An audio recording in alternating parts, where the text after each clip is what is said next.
All right, let's blast off. Republicans versus Harris-Walz ticket. Hogwatch galore. Rallies everywhere. Kamala hits up Kai Cenat to Skibbity, Ohio Riz. What else? There's a bunch of stuff that I wanted to talk about. The Yeet song is like stuck in my freaking brain now. But yeah. Who has the most? Kamala hits up Kai Cenat. Republicans cry about JD Vance couch fucker meme and more. Get in now. Dude, this is exactly what I said. This is exactly what I said in the immediate aftermath of the Trump assassination attempt, where Republicans were going to try and fucking complain and cry bully and be like, the violent rhetoric has gotten out of control. The violent rhetoric has gotten out of control. And like, I told you that you should never in a million years stand for that. You should never let them say stuff like that. Okay? If they hit up Kai, then that means they probably know who you are. Yeah, of course they know who I am. Chatters, like in the DC world, you think the guy who like put together an Among Us session with AOC that got like 500,000 live concurrent viewers was not immediately looked at? There was a New York Times article on it. Of course they know who the fuck I am. That's not like they know. They just won't.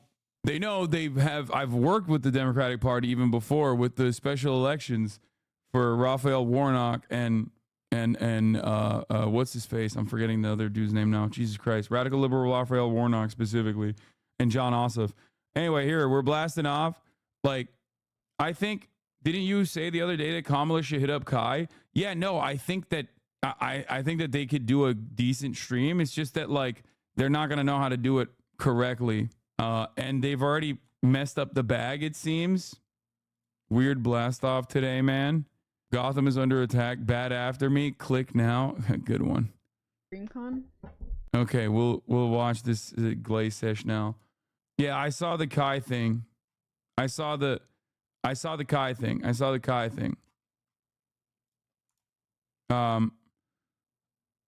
Look, listen, Republicans buy sneakers too, you know what I'm saying? That's what Michael Jordan said, and he was right.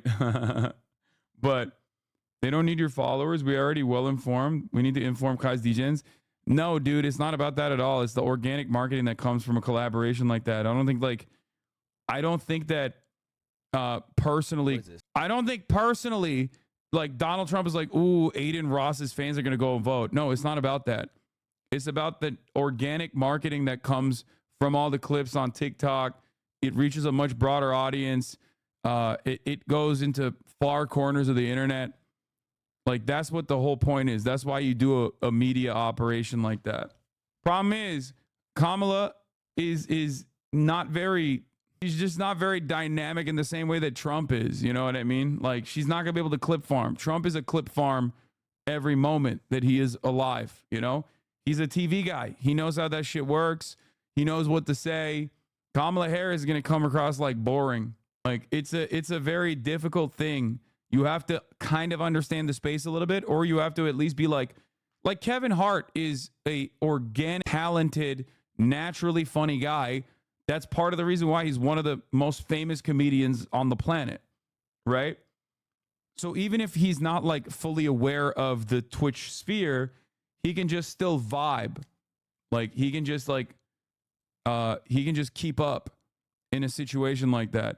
A politician's not going to have an easy time doing that unless they're like naturally online. Like AOC can do that because she is naturally online, right? Walz is an accidental gem, and organically being memeable in a positive way helps Harris shore that weakness up. Yeah, I agree. But overall, I love you, but I think you're too polarizing, whether organically or through uncharitable interpretation. Kai is super neutral. Charlie would be a good host too. Yeah, you guys are incredibly locked in to like memes and stuff that you see, so you don't understand how the Democratic Party operates. You're actually out of your mind. Charlie makes penis jokes. That's it. That's a non-starter for like Dems. They don't operate in the same way that the Republicans, especially under Trump, operate. You've never met a Dem operative in your life. they hear someone go, this is a chuckle McFuckstick with a massive dildo on top. And then they're like, we would never talk to this person in a million years. They run away from that kind of shit. Okay. You make titty jokes and they're like, oh, we're out. Are you kidding me? It needs to be like the most calculated, manicured environment. Same goes for Kai. Like they literally will, it's a quick Google search, right? You Google search, and it's the same for me too. Like I'm telling you from personal experience beyond that, right? The reason why I get AOC on here is because I know AOC and I talk to her and we are ideologically aligned, and she doesn't mind the potential like negative, like a couple tweets that she's going to get, right? Maybe one or two articles that she's going to get. Whereas with like Kamala Harris, like those guys are, people at the tippy top of the Democratic Party are infinitely more careful than the Republicans are in terms of messaging. And I'm kind of shocked that they still hit up Kai regardless, because he is popular enough. It's a testament to his popularity and broad appeal that like is a testament to his popularity and broad appeal that they were still willing to overlook the negative media associations that they would have, because it's always a calculated risk when they do stuff like that. Having said that, though, I still think it's a good idea. I just don't know if Kamala is the perfect person for it. I'm not kidding. I think Obama would be a better collab with Kai. You know what I mean? Do you think they'd reach out to you? I think they're locked in whether they like it or not. If they want that kind of media coverage, I'm here. They got to come to the big dog, because a lot of people at the tippy top of the mountain, in terms of like content, they very purposely, very carefully, very deliberately avoid talking about politics in the same way that you can avoid the top of the hour ad break, of course, for monetary reasons, right? And it's not just that; it's also a fear that people have with respect to like the negative attention that they'll get, the fears that they have with the negative attention that they'll get. I'm talking about the content creators themselves, because like you insta polarize yourself to an audience, right? And like it or not, and you guys are obviously super locked in to like potentially understand this, but from the outside, political watchers are weirdos. Okay, to the normies, we're fucking weirdos, and to be fair, they're not wrong. We are fucking weirdos, right? And nobody wants that. Nobody wants that stink. Even if they're like aligned politically with me, they still don't want that haunting them. Because in their minds, and I've talked about this quite a bit, like a lot of people are afraid of collaborating with me even for that reason, because they think that my audience is going to like latch onto them, or at least the haters are going to latch onto them and constantly put every single thing they do under a microscope. And nobody wants to live like that. You know?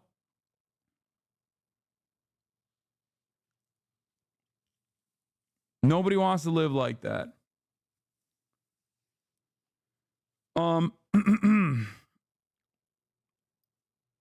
So, there is definitely a very real fear. There's definitely a very real fear of like, I suspect from like Kai Cenat's perspective of not only being like, I don't really know what the fuck this is about. I don't know what I'm talking about. And I don't want to make this like uninformed decision, but also I don't want to draw the ire of like half of the goddamn country in the same way that like Aiden Ross is getting clapped right now. Right. He doesn't care, but he's already developed like a toxic brand, but Kai is not a toxic brand. Kai is affiliated with Nike. He's affiliated with these big brands. Like he's doing like Louis Vuitton and Marc Jacobs placements and stuff. He's a marketable entity. And obviously linking up with Kamala Harris is not necessarily going to make him toxic in general, but all the subsequent media hits that come after that collaboration, some positive and some very negative, will actually make it much more toxic for him. Do you understand what I'm saying? It's ironic though, because even the fact that he said that he wouldn't do it, and we'll look at the clips right now. Can someone send me a clip of the Kai Cenat situation? Like that already is in and of itself viewed as like a political move. Do you see what I'm saying? Here's the clip. Then on top of that, I got the fucking Secret Service calling me 5 times, nigga! I don't know goddamn shit about politics, my nigga. I don't know nothing. I don't know shit. I don't know not a goddamn thing, my nigga. Did Breakfast Club get blowback after having Hillary Clinton on? Are you comparing a Twitch streamer to the Breakfast Club? Breakfast Club is literally a radio show. It is the most traditional of traditional media outlets. You're talking about a dude who's like 20 something years old streaming out of a fucking U-Haul. There is like longer clip, not a meme clip. Oh God. Penthouse in New York. By the way, the steak partner, these guys slapped the steak logo onto everything. If you wanted to know why all of those blue checkmark hate farmers that constantly will have like pop off tweets that they bought to oblivion, like, oh, Hassan fucking sucks. Like, I wonder if there's any kind of reason for them to constantly be farming clips off of kick streamers and promote kick streamers. Oh yeah, that's right, because they're fucking sponsored by steak. Then on top of that, I got the fucking Secret Service calling me 5 times, nigga! I don't know goddamn shit about politics, my nigga. I don't know nothing. Hey, I'm gonna keep it a stack. I'm gonna go ahead and say it. I don't give a fuck.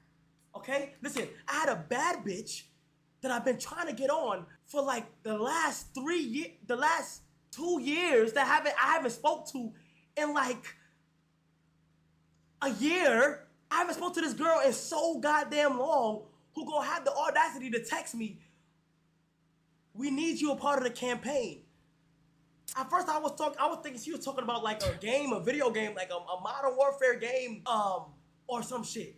Or if not that, a clothing brand. I'm like, what campaign? Shorty gonna say, ah! We're not gonna get into details. Say it right now. If this some way, somehow, something was to go into where I do the stream of politics, I'm going to be 100% honest. I'm going to sit on my stream and say, why did you guys call me?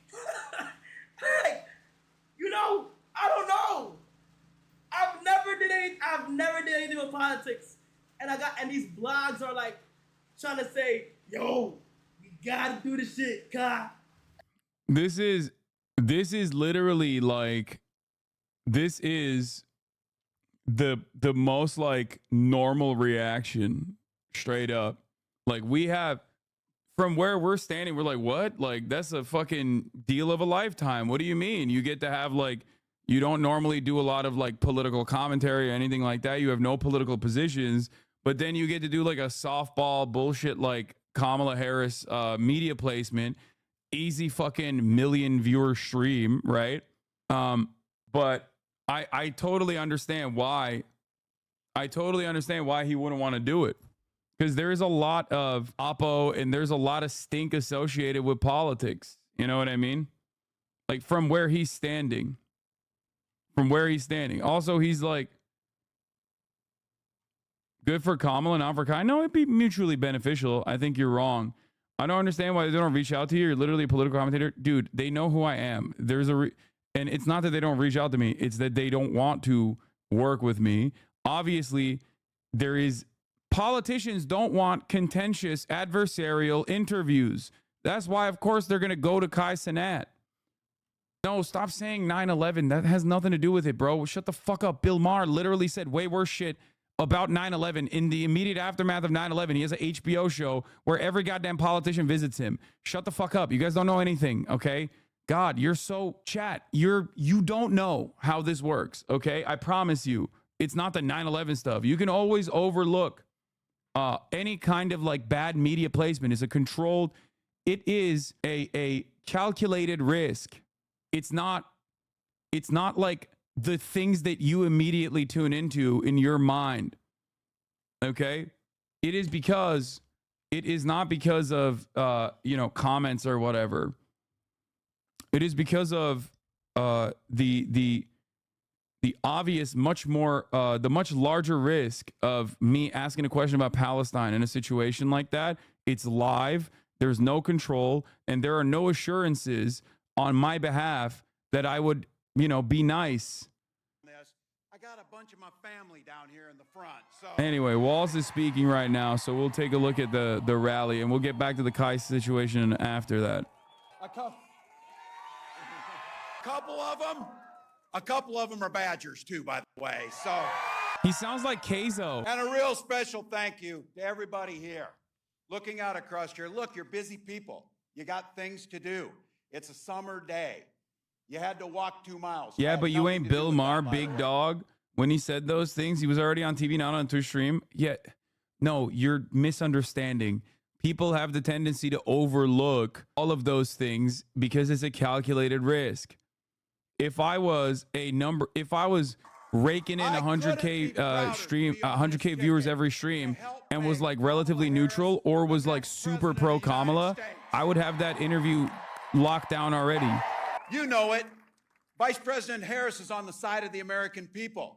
She took on predators, fraudsters, transnational gang members. She stood up against powerful corporate interests, and she never hesitated, not once, to reach across the aisle if it improved people's lives.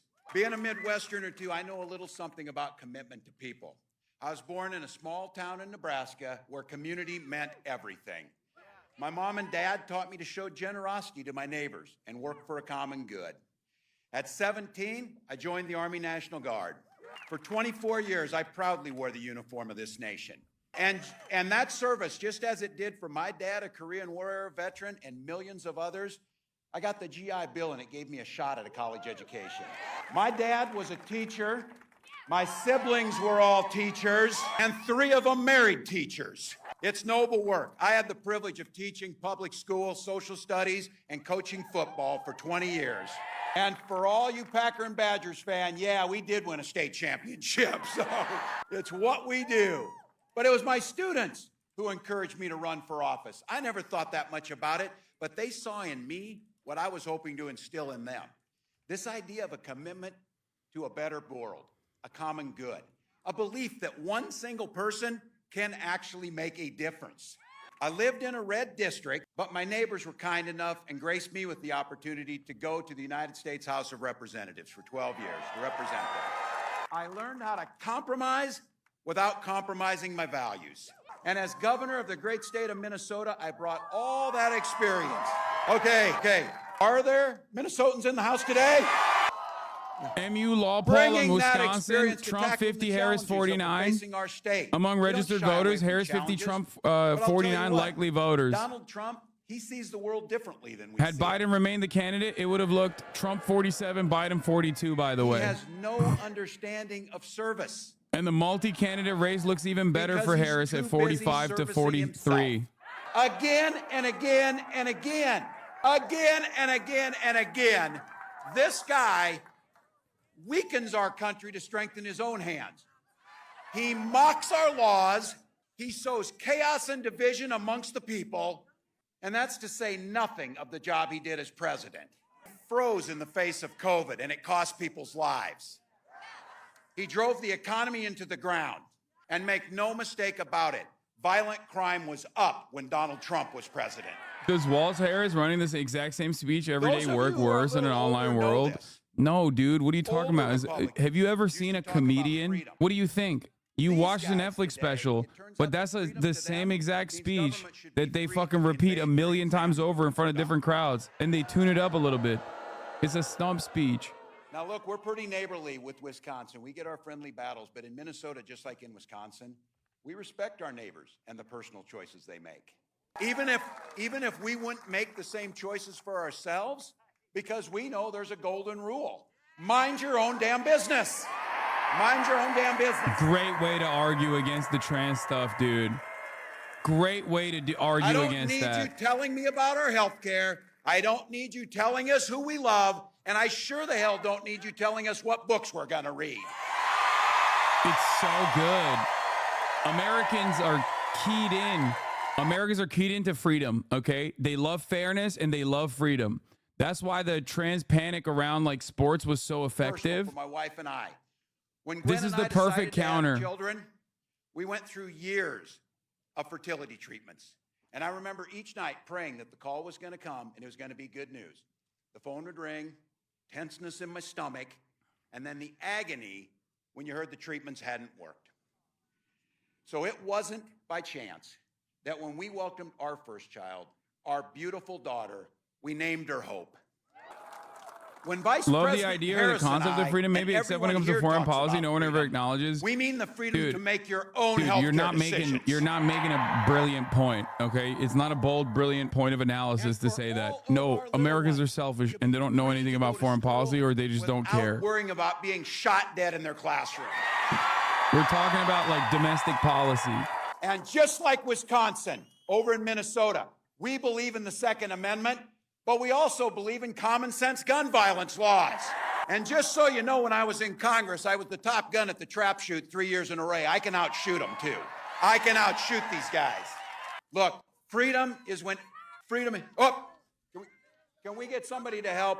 Somebody's hot. Somebody's hot. Can we get somebody to help? Damn. You okay? Drink some water, folks. It is hot out. Get somebody else. Travis Scott would never. Jesus Christ. Thank you. We get water. They're so weird. They're so weird. You okay? Yeah. Thank you all for helping. Grateful. Thank you. Y'all, take care of one another on this. This is why we gather. Look, it's hot. It is hot. I'll come again. They've got folks here. We'll make sure we're okay. But I have to tell you all again, in all seriousness, to come and gather like this, to talk about our freedoms, the ability to talk about what could be good. And I have to say, this idea of caring for our neighbor and kindness and a hand up when somebody needs it, or just the sense of that people go through things and to be able to be there when they need it, that's who we are. It's not about mocking. It's not name callings. And you see it amongst them.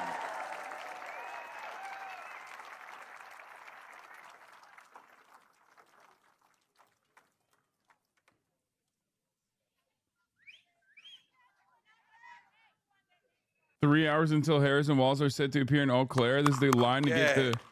This is the line of cars to get to the rally, 1.5 miles away. That's crazy. That's crazy, dude. They do. That's crazy.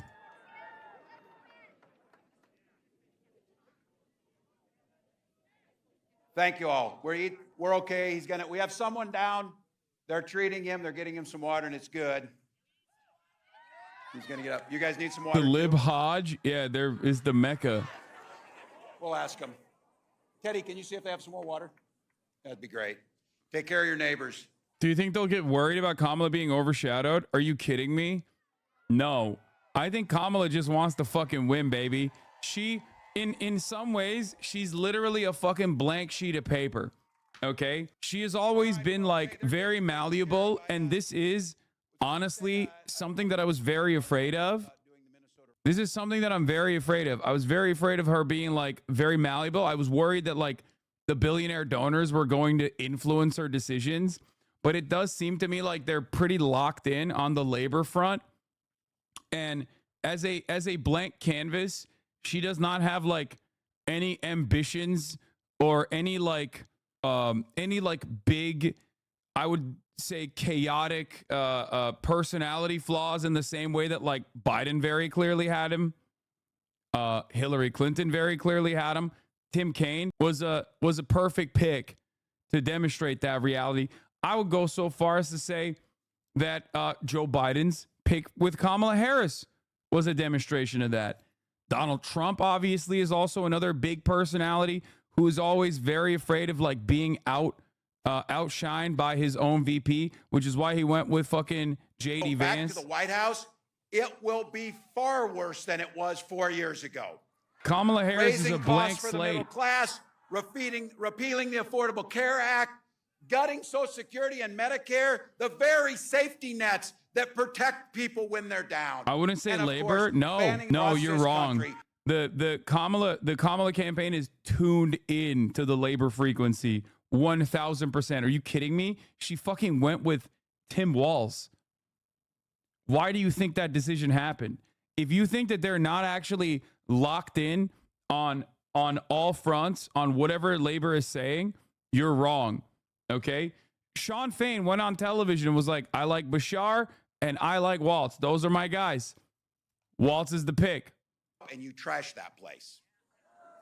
Come on, that's not who Wisconsin is. Labor was such a formative part of the decision-making process that Mark Kelly was knocked out due to him being in opposition to the PRO Act, and he thought he could fix that by saying, oh, if the PRO Act came in front of me today, I would vote for it. Okay? Mark Kelly literally got clapped because of his opposition to the PRO Act. Look, I've done this enough, and I know bullies, and I'm not a name caller, but what I am as a teacher, I observe things. So I want to tell you what I observed, and you've observed about these guys when you see them, that it's a very clear thing. Yes, they are creepy and weird as hell. You see it. You see it. This is not normal. This is not normal behavior. Nobody's asking for this crazy Would you stuff. say it's an olive branch So of the I'll tell you Bernie what. Bros? No, You it's heard not it an olive from branch of the Bernie Vice Bros. President. You've heard her talk about this. They're The just... hell not going back. We're not going It's not an back. olive branch of the Bernie Bros We at are not all. It's going just the back. Democratic Party is like We are not going looking back. for, in a post-Trump world, they're looking for like a new way to campaign, I think. And it has become impossible to avoid certain aspects of American politics. We damn sure aren't, but it's even more than that. This is a campaign about where we're going, and that's a future where everyone matters and everyone's included. Kamala Harris, she believes in the freedom to make your own choices. She believes in opportunity for every single person to join the middle class. Has Hasanabi commented on Ukraine's recent special military operation into Kursk Oblast? No. Why the fuck would I be talking about that right now, chatter? This is insane. I just started. It's been an hour, and we immediately locked into a fucking Tim Walz rally. Okay? That's crazy.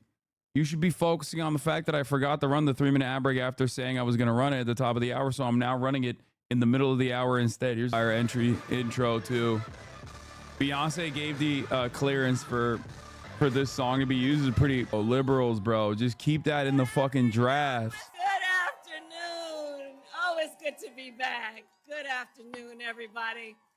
Can we hear it for Tim Walz? Oh, I'm so happy to be running with him, let me tell you. So let me start by thanking Yeah. Les, your words, your leadership, your voice. She's like, how So the important. fuck did Les, we thank lock you into for this? everything you are I and mean, everything you do for if there is a person, okay, I gotta say something here, okay? If there's a person that has the mandate of heaven, it's not Donald Trump. It's Kamala Harris. Think about it, okay?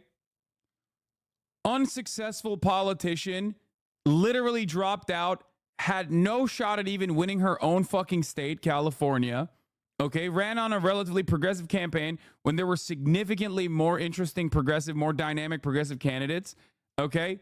Literally got chosen by Biden specifically because she was like inoffensive and kind of boring and would never outshine Biden, while also simultaneously they could say like, look how progressive we are, right? That's what Biden literally said. Okay. Then Biden has to fucking drop out. So now she's the only person. Boom. All of a sudden she's at the top of the fucking ticket. Then she gets a literal, almost once in a lifetime VP pick with no genuine ambition for running for higher office. Okay. With an unimaginable background, like built in a fucking lab. Okay. So organically perfect for the Midwest. And now she has an insanely solid ticket here. Okay. This is her race to fuck up. That's why I'm saying like, this is some Selena Meyer shit. She's just like stumbling her way upwards. I don't think she stumbled into it. Things did line up though. What are you talking about? Nancy Pelosi carried half of this conversation behind closed doors. It's not like she is like this vicious shark or anything. It was fucking Nancy Pelosi that was like, Biden, you got to get the fuck out. Once again, guys, mandate of heaven, hear me out. Biden and his team wanted to have a debate in June, an uncharacteristically, unceremoniously early debate. Why did they want to do that? Because they were like, oh, we have to just show that our guy can just be normal and is not dead in front of 50 million Americans. They failed it so spectacularly on that fucking debate that 50 million Americans that tuned in were like, oh my God, the president is a fucking And carcass. it's all the top blogs. And I'm like, What the bro, fuck? since when? Think about that. Think about that. Normally, you don't have a presidential debate this early. Biden's campaign fucked that shit up. They had the debate early. Mandate of heaven, boys. I'm telling you. Tim is more than a governor. To his wife, Gwen, he is a husband. To his kids, Hope and Gus, he is dad. To his fellow veterans, he is Sergeant Major Walz. To the people of southern Minnesota for 12 years, he was a congressman. To his former high school students, he was Mr. Walz. And to his former high school football players, he was coach. Coach. Anyway, this is bar for bar verbatim going to be the same exact speech that we listened to yesterday. So it's like not super interesting in my opinion. If there's any highlights, if there's any high notes, we can, we can look at that. The difference is, I think it was Walz that came after, and it's hard to follow Walz. Walz is gonna be organic. He's not gonna read that much of the teleprompter. Whereas like Kamala's gonna stick to it, and she's gonna hit the same notes over and over again. I am clear. The path to the White House runs right through this state. And with your help, we will win in November. Vance gets we a are softball going and to charges win. the mound. We are going to win. And I've been here many times, as you all know, recently and even before. And many of you know then, before I was elected vice president, before I was elected United States Senator, I was an elected Attorney General, and before that, an elected District Attorney. And before that, I was a courtroom prosecutor. So in those roles, I took on perpetrators of all kinds. Predators who abused women, fraudsters who ripped off consumers, scammers who broke the rules for personal gain. So hear me when I say, I know Donald Trump's type. I know his type. In fact, I've been dealing with people like him my whole career. For example, as Attorney General of California, well, hold on, you know what? The courts are going to handle that part of it. What we're going to do is beat him in November. Good. That's okay. Wrist points. Quick on the feet. Not bad. So That I'll was tell very you, Obama style. I'm one of our country's largest for-profit colleges that scam Plus one. students. Well, Donald Plus Trump one ran Riz. a for-profit college that scammed students. As a prosecutor, I specialized in cases of sexual abuse. Well, There's a lot of Vance sexual moments abuse. from that fucking rally we're gonna get to in a second. As Attorney General, I held the big Wall Street banks accountable for fraud. Well, Donald Trump was just found guilty of fraud. 34 counts. So in this campaign, I'll tell you, I will proudly put my record against his any day of the week. Any day of the week. But let's make no mistake. This campaign is not just about us versus Donald Trump. It's about two very different visions for our nation. Two very different visions. One, for us, focused on the future. The other, focused on the past. And Wisconsin, we fight for the future. We fight for a future where every worker has the freedom to join a union.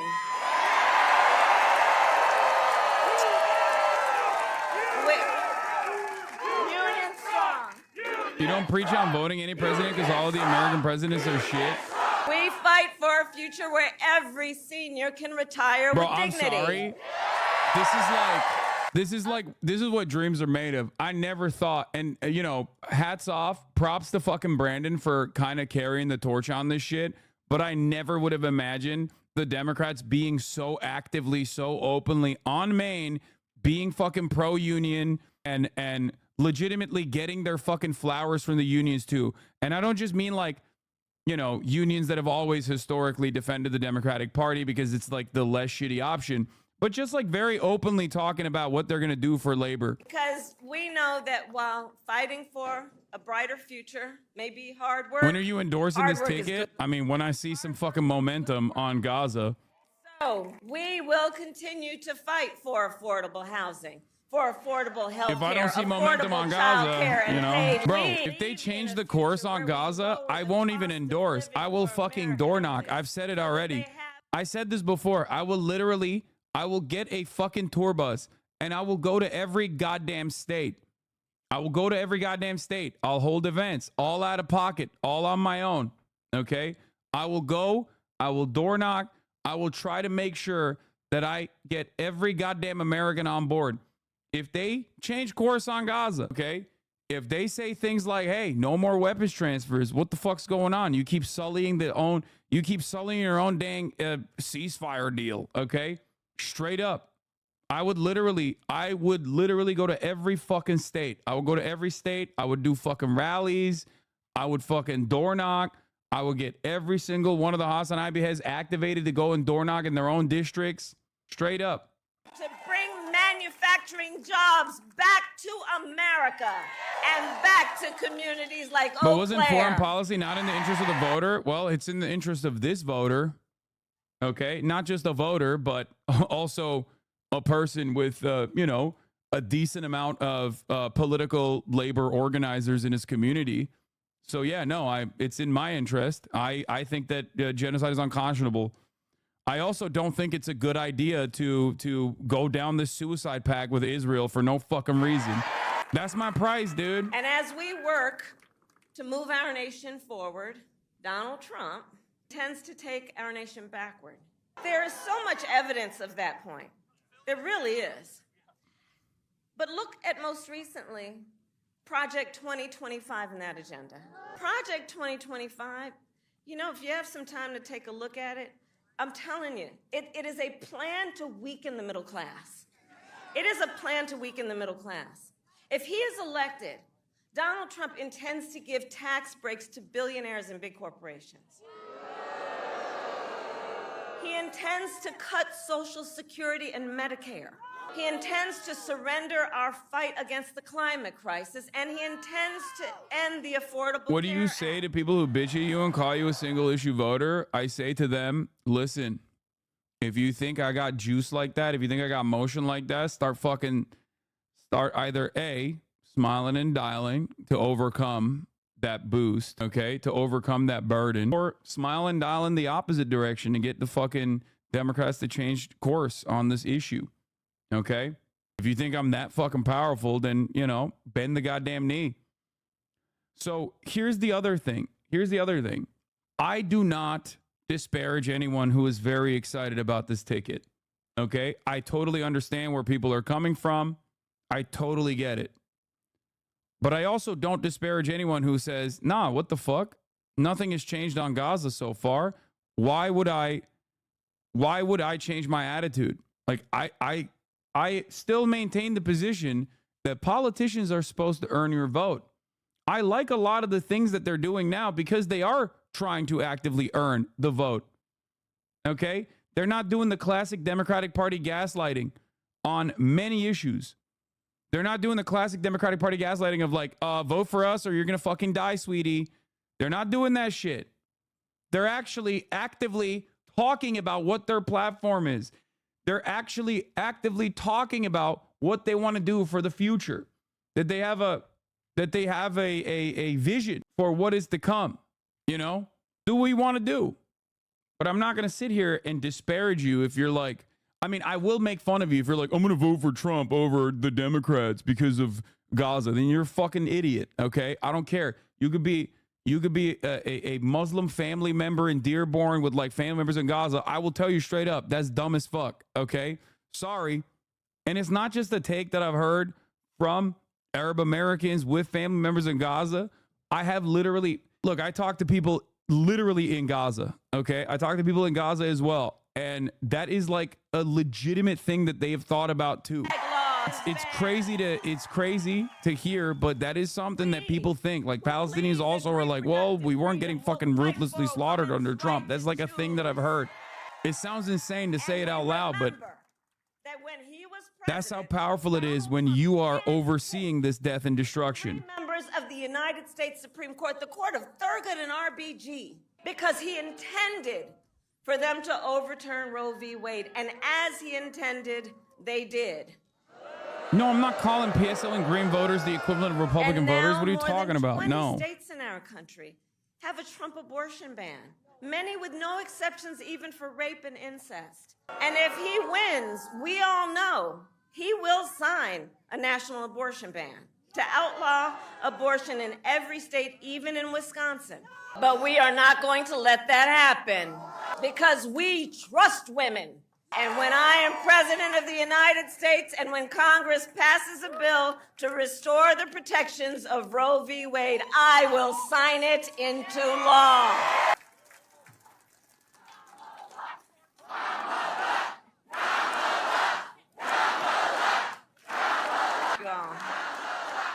So listen, everyone took time out of your busy lives and days and all your obligations to come out here and to be together as one community. And I know you did it also because we all know, listen, so much is on the line in this election. It can't be said seriously enough. So much is on the line.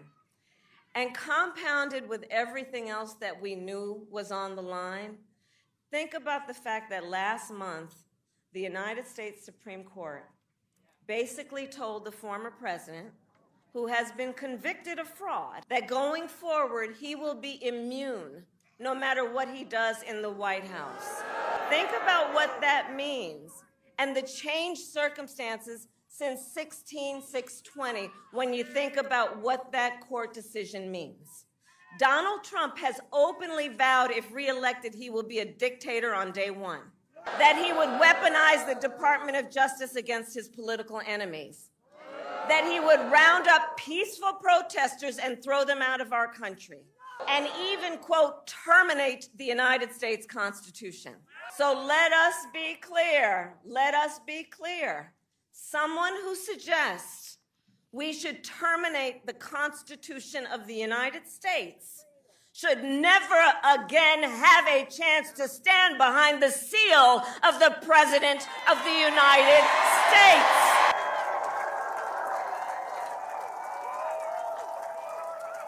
So basically, I think it all comes down to this. We're all here because we love our country. We love our country. We love our country. And I do believe it is the highest form of patriotism to fight for the ideals of our country. And that's how we preserve the promise of America.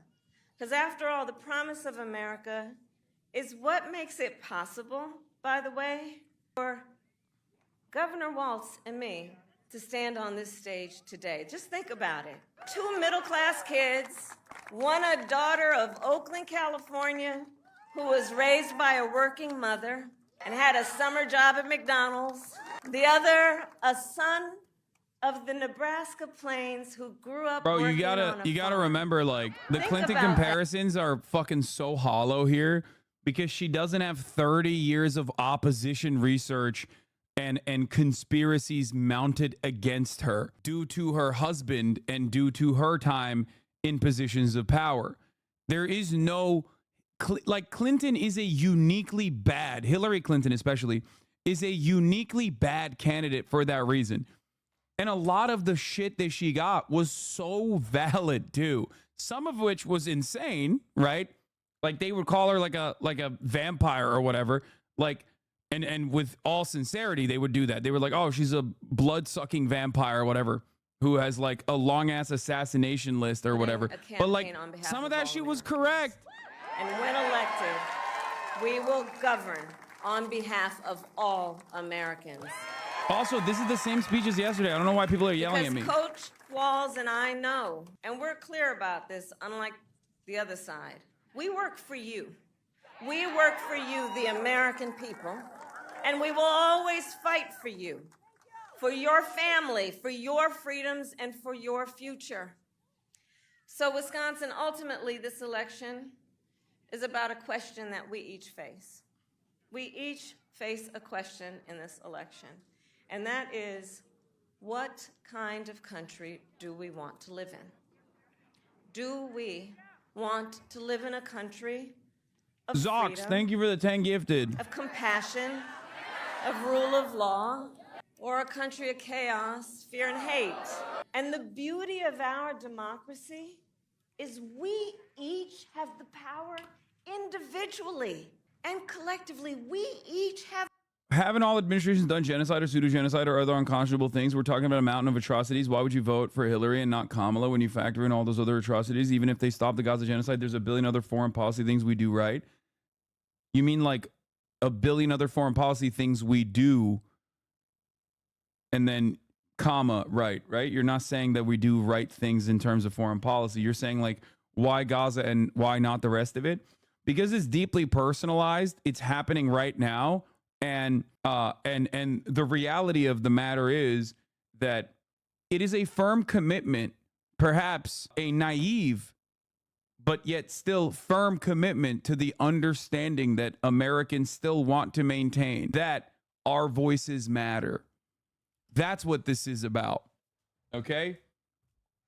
That's what this is about. It's actually not the people who are anti-electoral politics that are drawing a line in the sand. It's those who are invested in the idea that we are not just a theoretical democracy, but a real one. You understand what I'm saying here? It's people who still have a firm commitment to the notion that like politicians are supposed to respond to your pressure. And a bunch of the stuff that they've done so far in the Democratic Party is responding to that pressure. And it's been objectively good, which is why I say I'm happy with the Tim Walz decision. You know what I mean? I'm happy with the fact that they swapped out Biden. And are we ready to fight for it? And when we fight, we win. God bless you, and God bless the United States of America. Like, this is an ongoing active situation. What's going on in Gaza is an ongoing active situation, and it's such an easy fix. That's what makes it so unconscionable. Do you see what I'm saying? Like, the fact that this is an incredibly easy solution and all it takes is one fucking phone call makes it even worse, in my opinion. The atrocities in scale are unimaginable, and the solution to it is so simple. Okay? All of that bloodshed, everything could stop with a 10-minute phone call. 10 minutes. That's all it takes. And that's what's very frustrating about it. You think Israel will stop a genocide just because we don't give them weapons? Yeah, dude, I know. Israel's so strong. Israel lion. Israel giant. Yes, dude. Israel knows it would be wiped off the fucking planet in a way akin to how Genghis Khan literally would fucking reorient rivers over entire fucking villages if America wasn't up Israel's asshole on a daily fucking basis, defending them every step of the fucking way. Are you kidding me? Get the fuck out of here, dude. Israel as a nation state does not exist without unconditional Western support, okay? Israel as a violent apartheid regime does not exist. Genghis Khan is how you say it, you fucking idiots. Shut up. Making fun of me. Dumbass one language Andy's in the chat. The notion that Israel is super strong and can do all of this on their own is so fucking laughable. It's hysterical, okay? You are delusional. You are as delusional as like a member of the Jewish power party if you think that that is real, okay? Israel has run out of fucking offensive weapons that they're deploying multiple times throughout this process. If it wasn't for America constantly offering a steady flow of re-upping their armaments, re-upping their ammunition, they would not be able to do half of the fucking atrocities that they've committed in Gaza. You understand that? There's also the defensive posture side of this as well. Couldn't Israel just get weapons from somewhere else? Who's got the same runway? What are you talking about? Do you think Germany We're talking about the UK cutting off weapon shipments right now. What are you talking about? Russia? Yeah, dude, Russia, sure. Russia has been aligned with Israel in other instances. But right now, Russia is in active conflict in Ukraine. You think they have enough runway to offer weapons to Israel? What are you, delusional? They're literally also potentially giving arms to Iran because they see this as an opportunity to harm America's global hegemonic power status.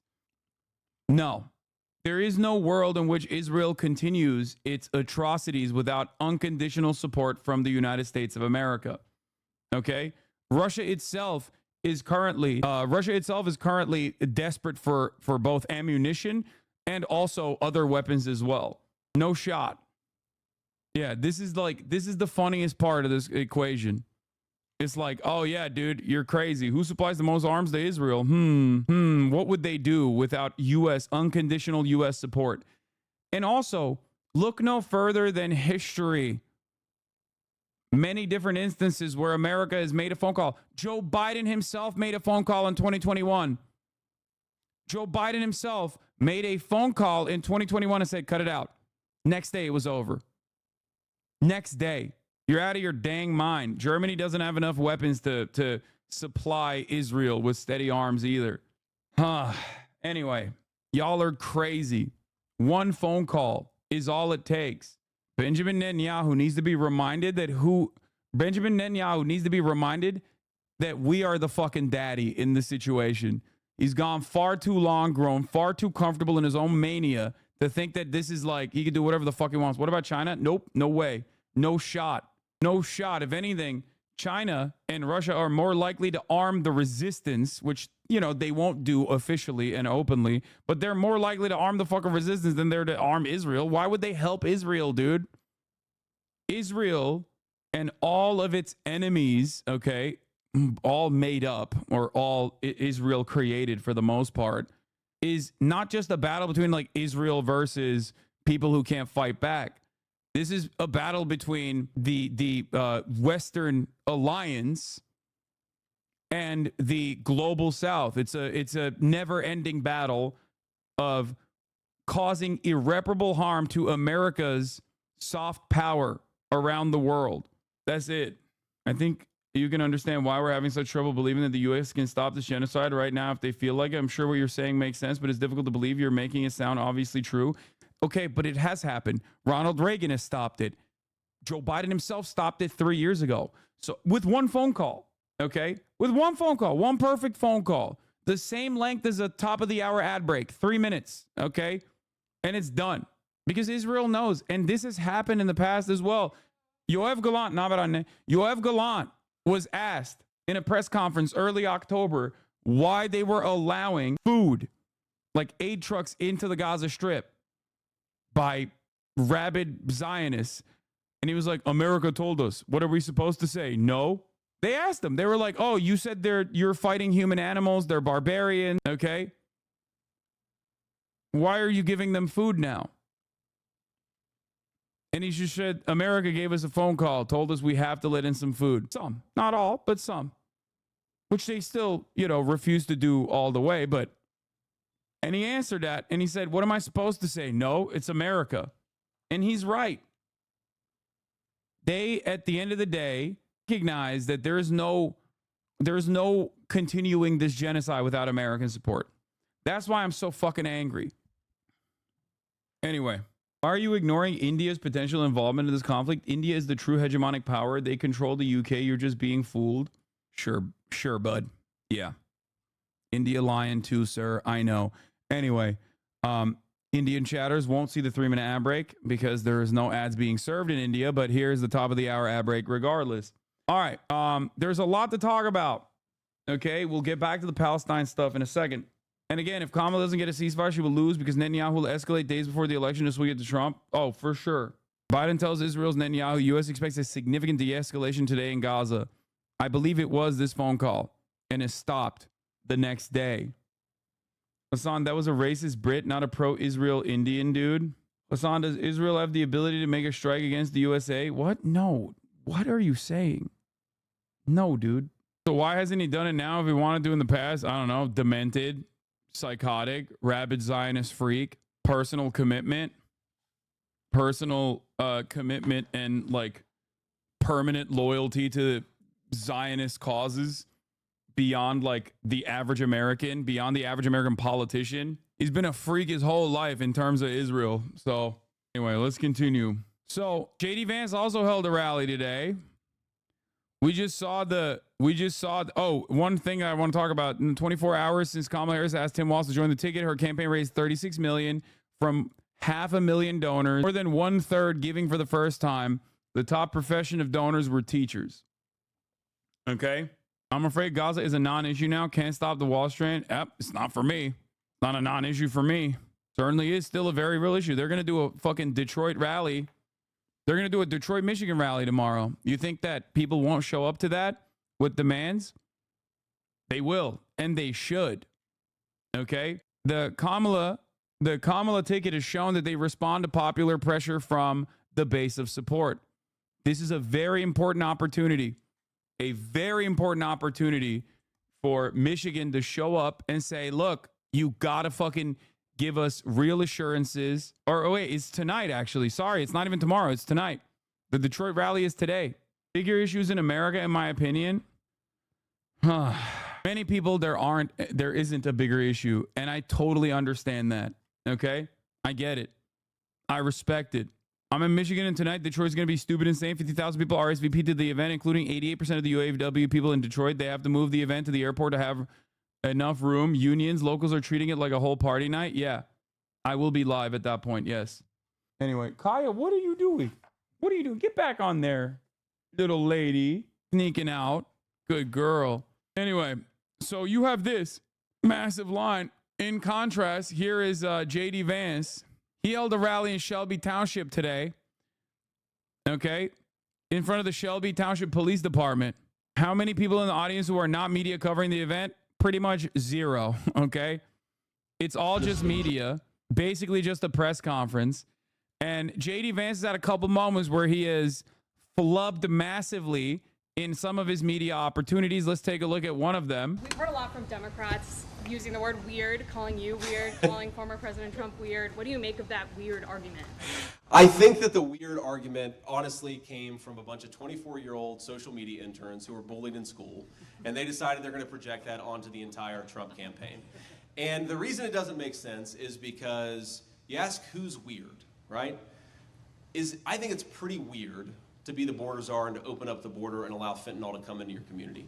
I think it's pretty weird to try to take children away from their parents. Yeah, I'm not weird, you're weird. Okay, but like, don't you realize that if you think that that argument is silly, if you think the weird argument is silly and made up by like social media interns who are 24 years old, then why are you using the argument? No, you is not effective, especially when you double down on being fucking a weirdo, okay? If the parents don't want to consent to sex changes. That's something that Tim Walz did. I think it's pretty weird to want to defund the police. I think it's pretty weird to pretend that you're a tough on crime prosecutor, even though you pursued the policies that made San Francisco such a disaster when it comes to crime and public safety. So if they... This is why I hated the fucking crime panic narratives that the Democrats leaned on. This is why I hated the fucking trans panic narratives that Democrats leaned on. They will use that shit against you every goddamn day of the week. Okay? You're a dummy. And this is precisely the reason why I hate when they also allowed the entire nation to be swept away with right-wing panic born out of complete hysteria, out of complete nonsense on immigrants invading the country. Okay? Unacceptable. They will always use that shit against you.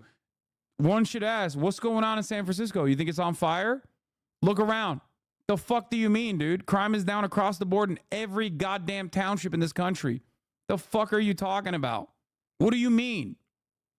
Immigrants are a genuine problem. They're doing crime. Crime is down. Immigration is up. How do you fucking square that circle? Crime is down. Immigration is up. If you look at the actual data, undocumented migrants are responsible for less crime than documented natural-born U.S. citizens. Significantly less crime, as a matter of fact. You talk about undocumented migrants doing horrific crimes of murder. This doesn't mean that there aren't any murders committed by undocumented migrants. Of course, there are human beings. Some are good, some are bad, some are victims of their own circumstance. Okay? 23 murders have occurred. 23 murders have occurred by undocumented migrants in 2024. If you ask the Republicans, Donald Trump keeps saying 100,000 Americans were murdered by the migrants. 100,000 Americans are murdered by migrants every year is what he says. 23 is the real number. Why are we not having a real conversation about this?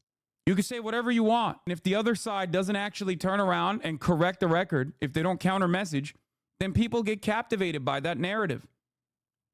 Hundreds of thousands, they say. 23 is the real number of migrant homicides. Okay? 23 in 2024. I think it was 26 in 2023. Now, the real reason why they say hundreds of thousands is because they play fast and loose with other data. They say it's the fentanyl crisis that is killing all these people. Okay. Who's prosecuting the real villains of the fentanyl crisis? This guy worked with Purdue. Okay.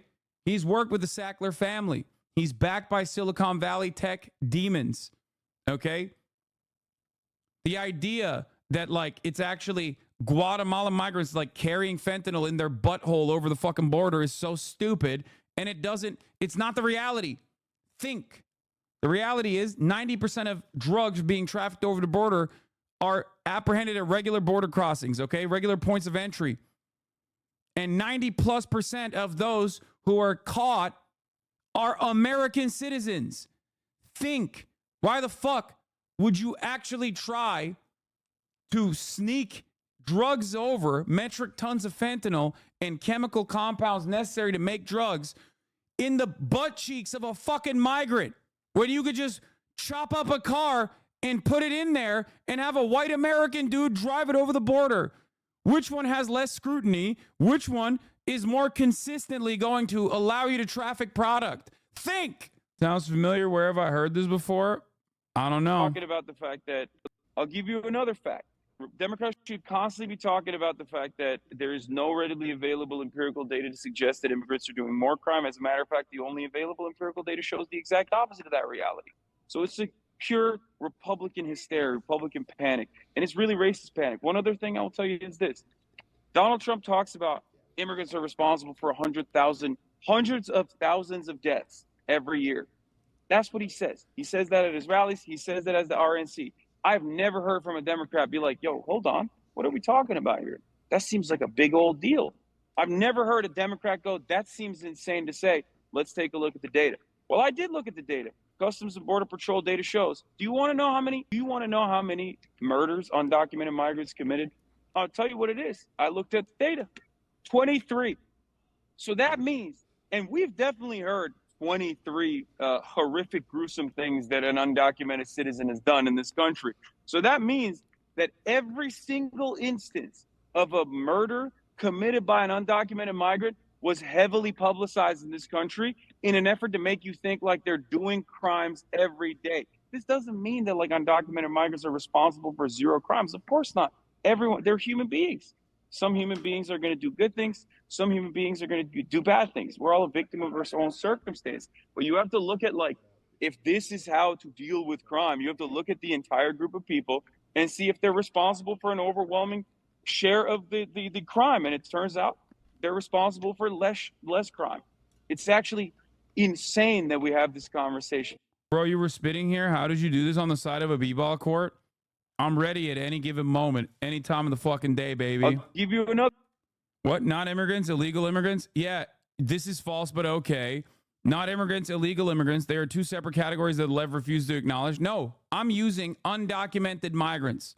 That's the number. Not documented migrants, undocumented migrants. Okay? Another fact. I like that the only counter to that is la la la la la, I can't hear you, shut the fuck up, you're gay. That's the only thing they got. You put the data in front of their face, they go, I don't want to believe you. Read the replies of this is false. I can find a source. If you can find one to support yours, yeah, your account name tells me all I need to know about you. Wait, what? He posted an intercept thing? Oh my God, this guy doesn't know how to read, I don't think. How the Border Patrol fake statistics showing a 73% rise in assault against agents. Oh my God, he doesn't know how to read. Oh my God, this article doesn't make the point he thinks it's making. Oh my God, dude, conservatives are too stupid, bro. They are too stupid to deal with.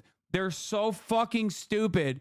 It's like every single time when I was talking about gifts versus donations, there were so many goddamn Trump supporters in my replies being like, oh, that's a gift. It's not a donation. It's like, dude, it's a first-time contribution in a literal campaign event. That is a donation, okay? The FEC looks at that as though it is a fucking donation.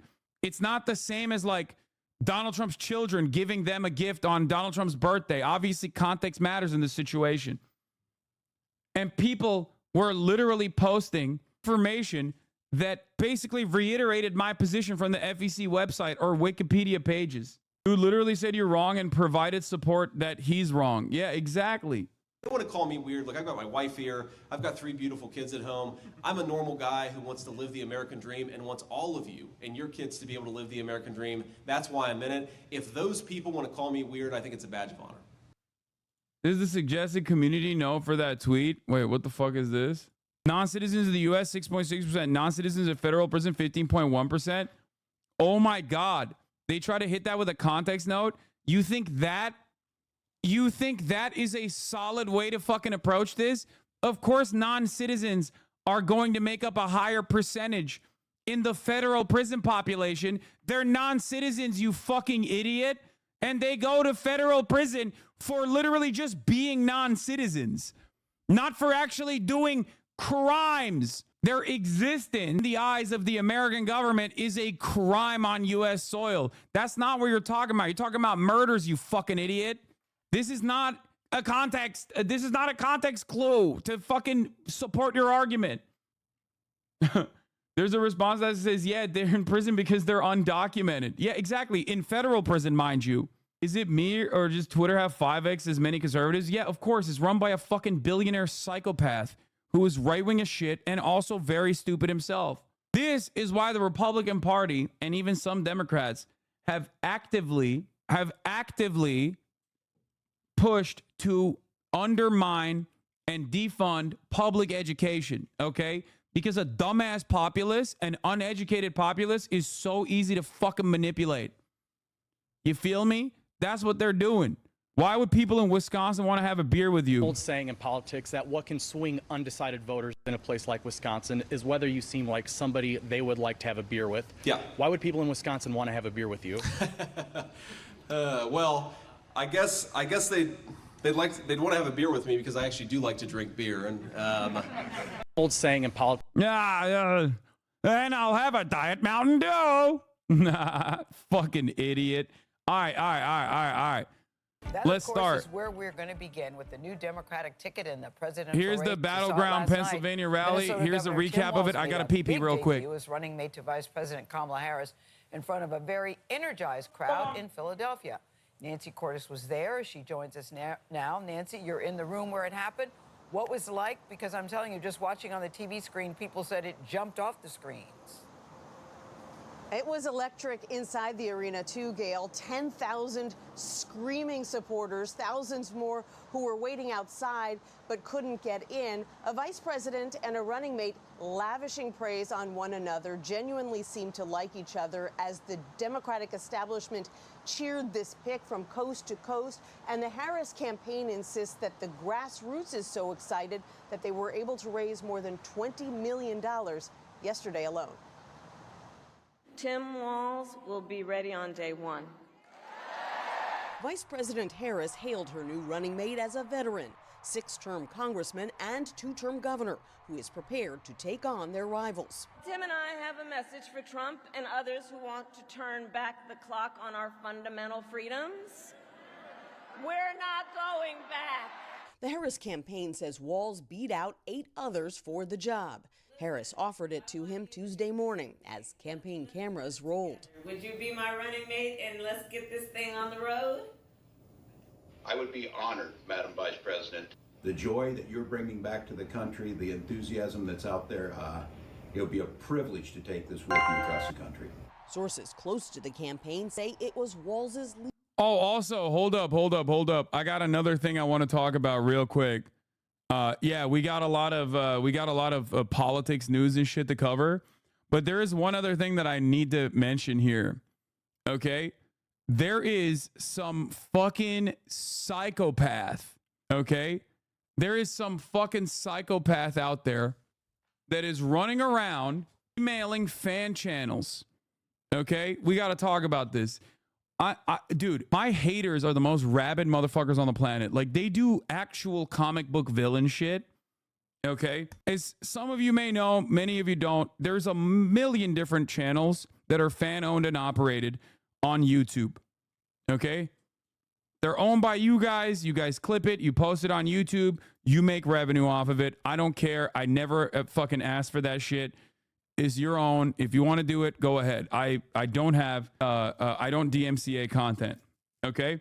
Some people might even have seen fans come up to me at rallies, including at the pro-Palestinian rally at UCLA, saying like, you helped me pay for college. Okay. You helped me pay for college. It's called the Hasanabi Clips Industrial Complex. Okay.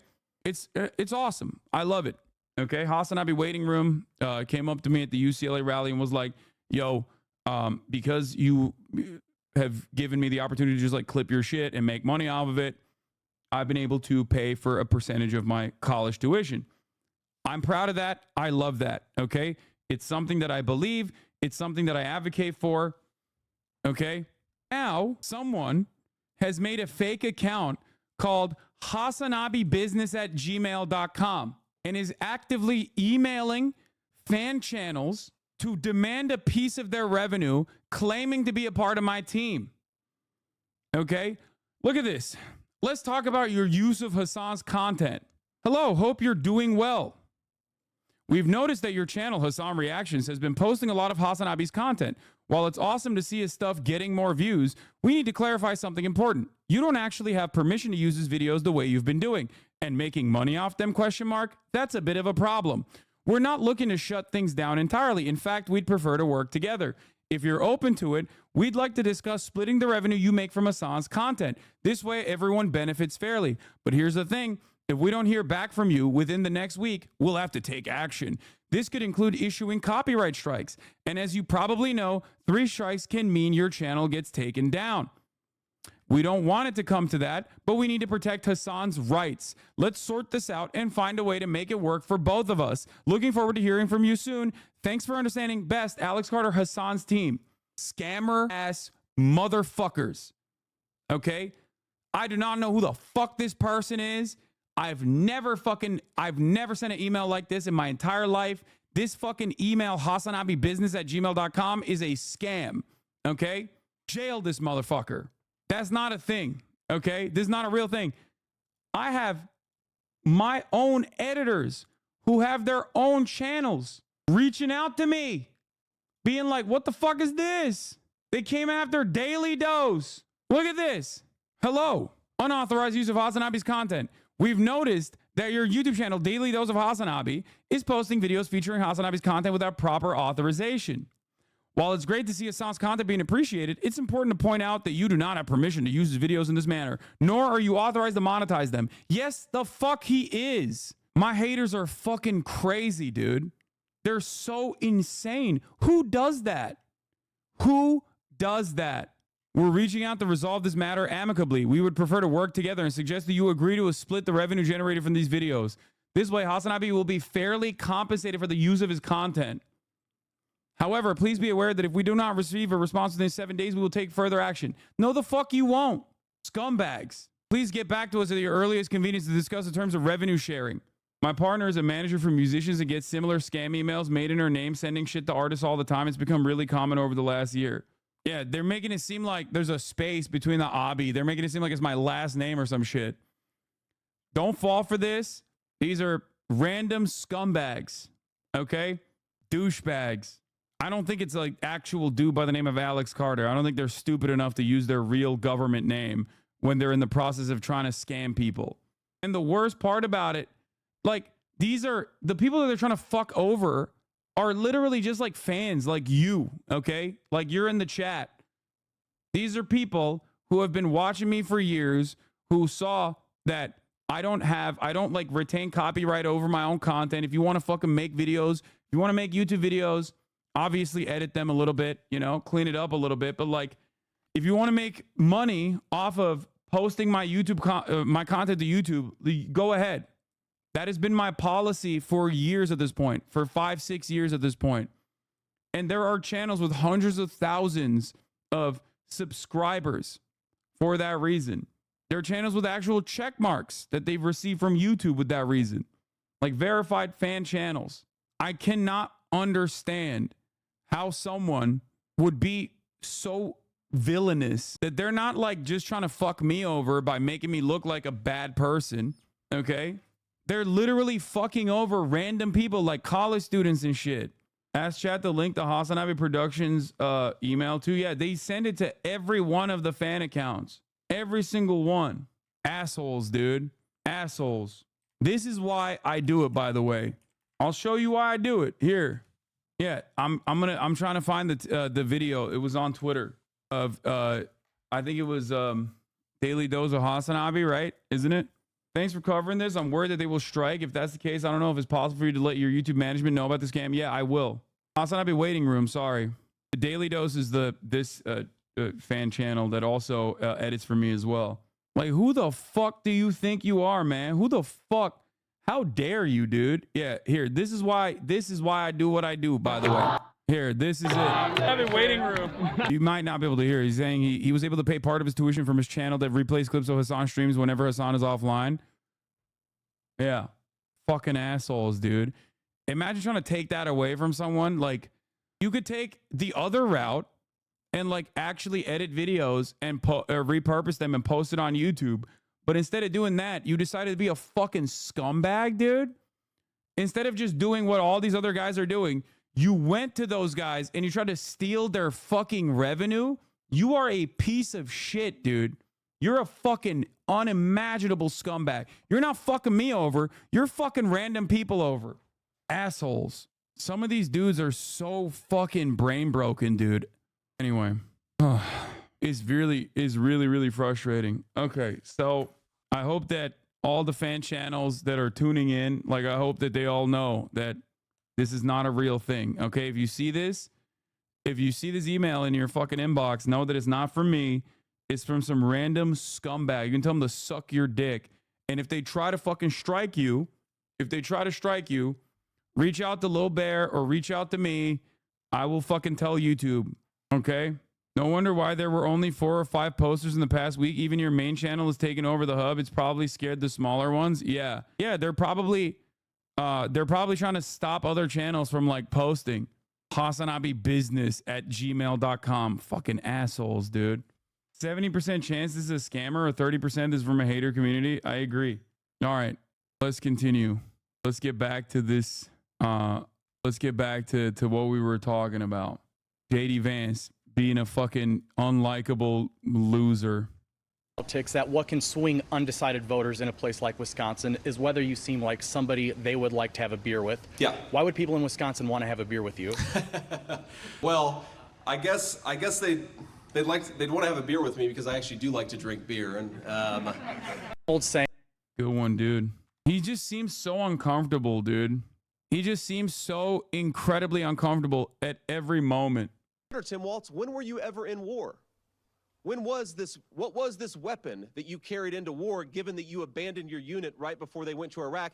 Yeah, bro, he served for 24 years. Like, what are you talking about? He served for 24 years, dumbass. What the fuck? And he wasn't, it's not like he's like, oh, what unit were you a part of? He's like, dude, 1, he served for 24 years. And 2, you were literally the PR guy for the Marine Corps. Like, you wrote fucking articles. Like, what are we talking about? And he has not spent a day in a combat zone. What bothers me about Tim Walz is the stolen valor garbage. Do not pretend to be something that you're not. If he wants to criticize me for getting an Ivy League education, I'm proud of the fact that my mama supported me, that I was... Mama! Every time he says mama, he loses votes. I swear to fucking God. Every time he says mama, he's losing support. I swear to fucking God, dude. Mama! Wait, fuck. I gotta... Hold on. Anyway, let's get back to this. Hold on. I gotta deal with... His rapport with Harris and his communication skills that earned him the spot. Make no mistake, violent crime was up under Donald Trump. That's not even counting the crimes he committed. It was Walz who first dubbed the Republican nominees weird 2 weeks ago. It caught fire with Democrats, so he brought it back last night. These guys are creepy and, yes, just weird as hell. That's what you see. That's what you see. Pennsylvania Governor Josh Shapiro, who was a VP finalist himself, called Walz a great choice. Tim Walz is a great man. Tim Walz is an outstanding governor. Former President Donald Trump called Harris and Walz the most radical left duo in American history. The race is on for both sides to define themselves and each other in what feels like a brand new race. So we got 91 days. My God, that's easy. We'll sleep when we're dead. Anyway, yeah, it's a ton of chud. Andy spent zero time in combat. The Republicans are falling apart, and I love it. Yeah, also, it calls into question, like, him and his actions in the military. It's not like he was a fucking doorbuster or whatever the fuck it's called. He was doing newspaper work for the Marine Corps, writing articles in the forward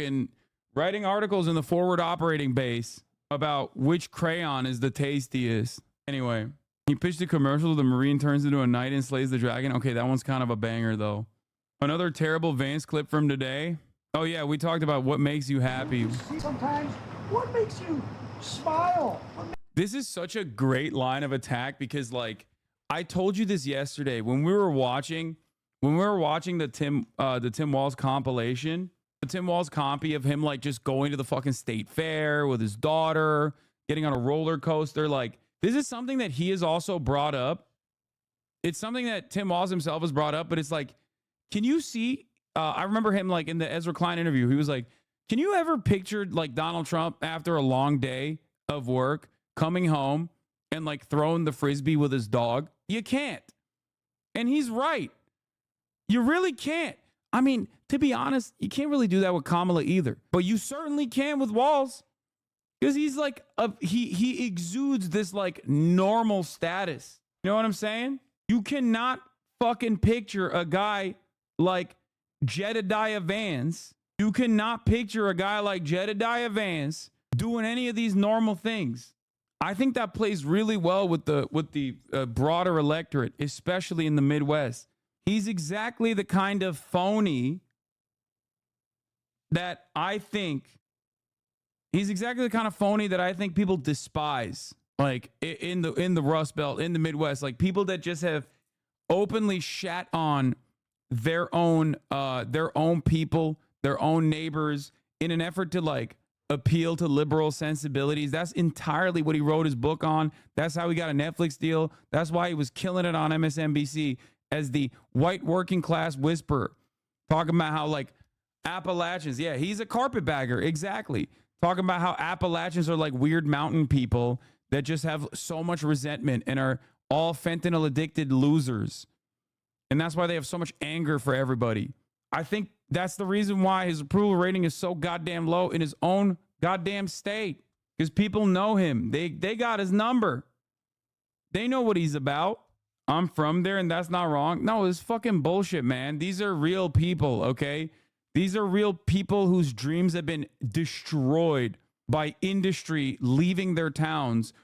These are people whose dreams have been destroyed because their entire lives and their livelihood and all the social safety nets were basically given to the same industrial titans who exploited them for years and years. And when they decided they could no longer exploit them, when there was easier avenues to generate more revenue, they just left them behind with no social safety nets whatsoever. They left them behind and never looked back. It's understandable that they have anger in their hearts. Your solution to that cannot be, oh yeah, they're just losers. They haven't listened to the right fucking podcast and haven't been able to pick themselves up by their bootstraps. Liberals do look at them like that as well. That's why J.D. Vance was so popular among liberals. Makes you happy. Well, I smile at a lot of things, including bogus questions from the media, man. I mean, look, I think if you watch a full speech that I give, I actually am having a good time out here and I'm enjoying this. But look, sometimes you got to take the good with the bad. And right now, I am angry. Sometimes, what makes you smile? What makes you happy? Well, I'm angry right now. He's just so awkward. Vance and Harris on the same tarmac in Eau Claire. Vance comes up over to the cameras covering Air Force 2 arrival. Hopefully it's going to be my plane in a few months. Also thought you guys may get lonely because the VP doesn't answer questions from reporters. All right. I know you're covering. I figured I'd come by and wanted to take a good look at the plane. Hopefully it's going to be my plane in a few. Dude, by the way, what makes you happy is like the greatest layup question of all time. Like, I can't even imagine an easier way. Like, I can't imagine an easier question to ask. What makes you happy? My family? I don't know. Helping people, helping my neighbors? Like, just lie, dude. You couldn't. Why are you such a fucking Patrick Bateman ass dumbass, dude? Puppies. Petting my dog. He's like, what makes you angry? Killing people, killing dogs, going to the animal shelter, specifically no-kill shelters, and strangling dogs with my bare hands. I mean, not fucking couches. Don't say that. Anyway, literal NPC moment, Skyrim NPC moment. He just walks up and starts dumping dialogue, stands like a bot. I thought you guys might get lonely because the vice president doesn't answer questions from reporters. Nobody? Okay, great. Well, I hope that she changes her mind because it'd be good for the American people, and I think it'd be good for you all if she actually ran a real campaign instead of one from a basement with a teleprompter. So have a good one, guys. Like, what's the argument? Kamala Harris is like also like Biden? Like, what do you mean? What do you think? Do you think that works? She just fucking delivered she just went to a goddamn rally in front of like tens of thousands of people. What are you talking about? You could say that about Biden. You can't say that about Kamala Harris. She's literally younger than Trump. Not only is she 59 years old, she looks like she's 40. Like, aesthetically, people care about these things, right? Like, people respond to shape, sizes, and colors. We're all lizard-brained idiots at the end of the day. Like, she doesn't even look the fucking part. You can't do that. You can't do that for fucking Kamala Harris in the same way that you could do that for Biden when your president on the ticket is like, is obviously incredibly fucking old. Yeah. What would you like to hear from her? Questions. I'd love her to just answer what she wants to do and also explain why every single position she has changed. She pretends to be a prosecutor, yet she pretends to be a tough on crime prosecutor, and yet here she is. There's a nervousness. There's a real nervousness to the way that he's operating. What is We're this? going to go to our event. I appreciate you guys being here. I wish she paid you some more attention. See ya. No, I wish you guys would pay attention. I wish you guys would. This Entourage reboot is going to be awesome. Oh my God.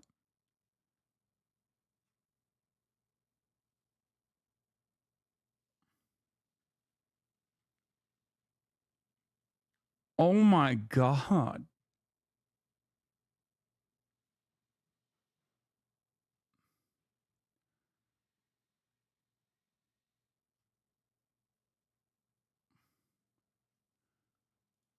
What is this? Oh no. On their way to a 15-year-old's OBGYN appointment. Oh, that's so good. Holy shit. Oh no. Trump tells Tim Walz in 2020 he's very happy with his handling of the George Floyd protest. I fully agree with the way he handled it. Tim Walz is an excellent guy. Oh my Lord.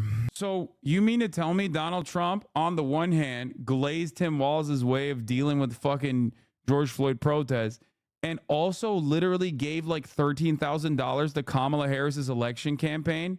So Donald Trump has actually glazed not one, but both of the people on the fucking ticket?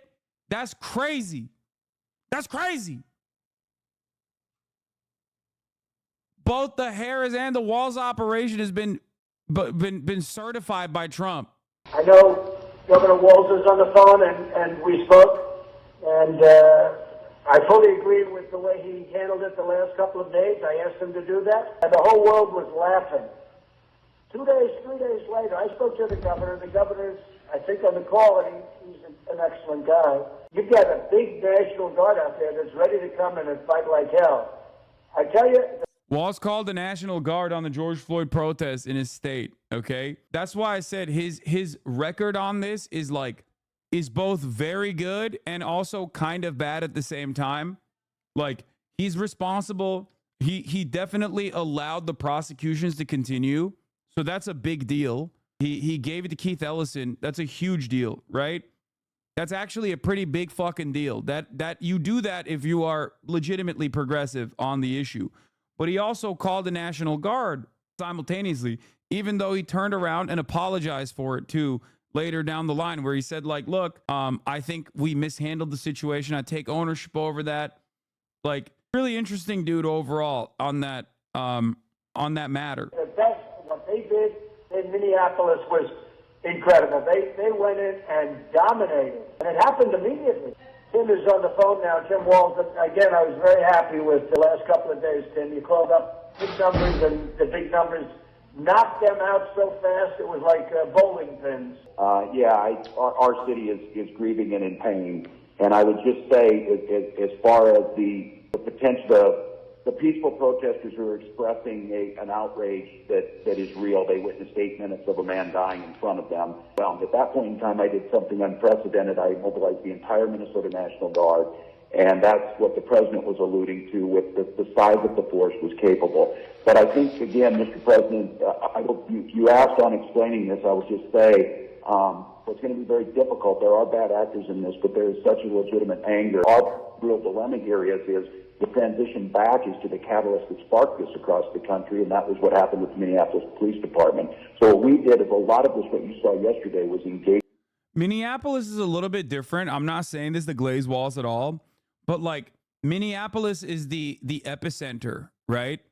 So like when the protests are happening in Minneapolis, which is literally the epicenter, and the protests are against the Minneapolis police departments, like obviously it's a different situation than just like straight up calling the National Guard and sicking them on like Kent State protesters or some shit.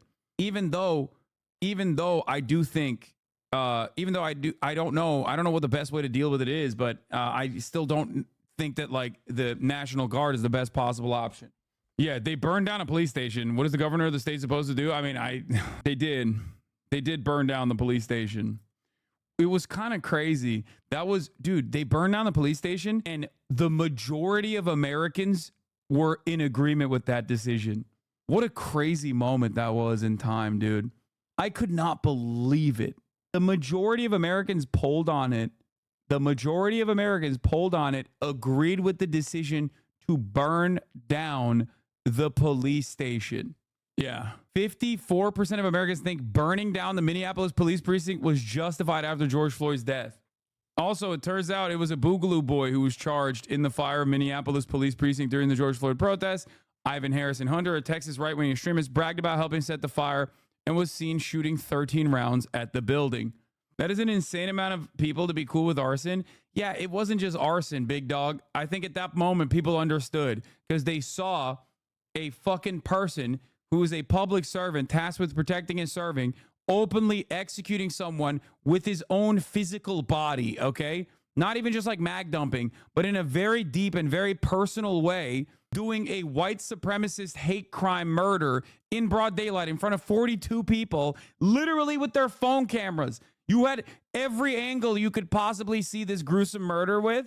Yeah, I think that it's understandable at that point that you're a little pissed off, you know? You're a little pissed off at the institution itself directly. That's the reason why I'm bringing this up, however, is that like the reason why I'm bringing this up is because like Minneapolis is specifically the inflection point of the entirety of this movement that occurred. So at the time, like dealing with that was going to be virtually impossible. Dealing with that in a normal way, being able to manage that in a normal way was virtually impossible. What he can do, however, in an effort to like obviously turn around and shit on all these people is to basically say, look at Minneapolis now.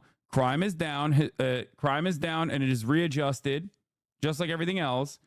It's one of the nicer cities to live in, and you know people are very happy. So it's not on fire in the way that like these dipshits like to claim it is. And they like to claim that about every American city. A lot of American cities with more black people than average constantly get this shit. Check this guy out. Very concerning. I got an email. I'm not sure if I should ignore or not if it's affiliated. So fuck you, Cinemarxism. Fuck you, dude. Really? You just gave this guy a layup? Why would you use and abuse your trusted chatter status for evil like this? That's insane. That is crazy. Chatters are getting better. They're working with one another to fucking debate me. God damn it. At the top of the hour, there's a 3-minute ad break. If you no longer want to see those ads, all you need to do is subscribe. It's like getting an assist from a mod, dude. That's crazy. You can subscribe for $6 or for free with a Twitch Prime. Tom like a Tom. Thank you for the 10 gifted subs, allowing 10 people to no longer see the ads at the top of the hour. Here's the 3-minute ad break now. D Wade, LeBron James assist type beat. Yeah. I can't believe it. Metallica Bowler. Thank you for the 10 community gifted subs. This is one of the top sports talk shows on TV. Because it's what you've been saying about like normies being turned off by weird Republicans is so right. Again, which is kind of funny. Yeah, isn't Cowherd like kind of, you know, maybe a little racially motivated at times? I don't know enough. I don't know enough about his background, but like I do hear a lot of sus takes from him.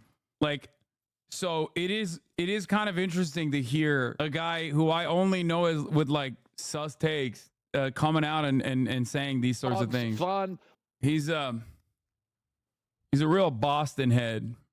He's a real Boston Celtics fan. Likes a lot of the technical lunch pail fighters, you know?